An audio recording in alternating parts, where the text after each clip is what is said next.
Di sebuah sudut timur Laut Jawa, terbentang sebuah tanah yang dikenal orang sebagai Pulau Madura, pulau dengan anyir yang tak pernah benar-benar tidur. Setiap pagi, hembusan angin asin dari laut membawa aroma garam, nelayan, dan cerita-cerita lama yang tersimpan dalam hati masyarakatnya. Di sebuah desa pesisir bernama Banyuanyar, hiduplah seorang gadis bernama Rara Lintang. Ia dikenal sebagai anak yang penuh rasa ingin tahu. Sering duduk di tepi pantai sambil menatap ombak yang berkejaran. Rara percaya, setiap gulungan ombak membawa pesan dari masa lalu pulau itu. Kakeknya, seorang pembuat perahu, sering bercerita bahwa Madura bukan hanya pulau garam, tetapi juga pulau keberanian. Orang Madura itu keras bukan tanpa alasan. Katanya sambil menghaluskan papan kayu, kami dibesarkan oleh laut yang tak pernah bisa ditebak. Suatu hari, angin berhembus lebih kencang dari biasanya. Para nelayan terpaksa menambatkan perahu dan langit terlihat muram. Namun, di tengah kecemasan itu, Rara justru melihat sesuatu yang berbeda. Lembaran kayu tua terdampar di pantai. Di atasnya terukir simbol-simbol aneh seperti tulisan kuno. Rara membawa papan itu kepada kakeknya. Kakeknya memeriksa dengan seksama, lalu tersenyum samar.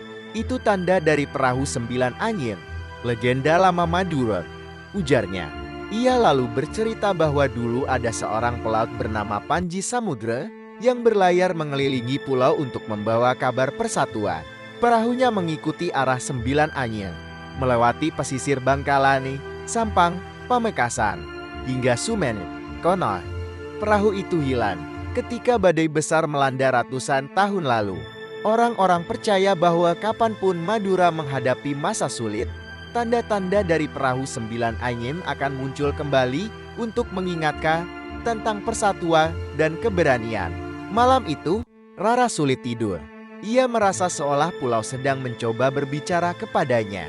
Ketika angin malam berdesir lewat jendela, ia merasakan sesuatu, panggilan.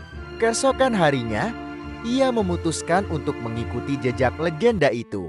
Ia mengunjungi pelabuhan di Bangkalan, berbicara dengan para nelayan tua, lalu ke Sampang untuk mencari petunjuk dari para pembuang garam.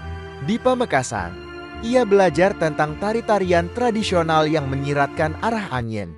Di Sumenep, tempat penuh sejarah, ia menemukan sesuatu yang mengejutkan.